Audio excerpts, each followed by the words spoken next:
O'ylab ko'rganmisiz? Allohni eng rahimli zot deymiz, ha? Eng hamma narsada buyugi Alloh deymiz. Nimaga unda insonga xato qilishga qo'yib beradi Xudo? Nimaga unda insonni xato qilib uni o'rtadan azoblanishiga qo'yib beradi? Gap shundaki, biz unutamiz. Biz unutamiz Alloh bor, bu dunyoda inson bor va ularning o'rtasida shayton borligini unutamiz.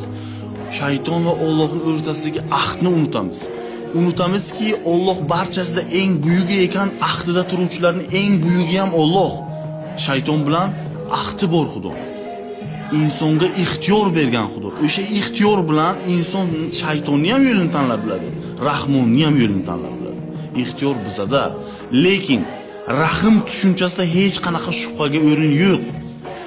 Ming shaytonning yo'lida bo'ling, ming shaytonning aytganini qiling. Birgina Xudoning yo'liga birgina qarash orqali, birgina tavba orqali barchasini kechiradi Xudo. Bundan ortiq rahimni qayerdan topasiz? Bundan ortiq rahim yo'q bu dunyoda. Shuning uchun ixtiyorni beribdimi Xudo? Tanlov o'zimizning qo'limizda. Nafas olar ekanmiz, tavba qilishga hech qachon kech emas.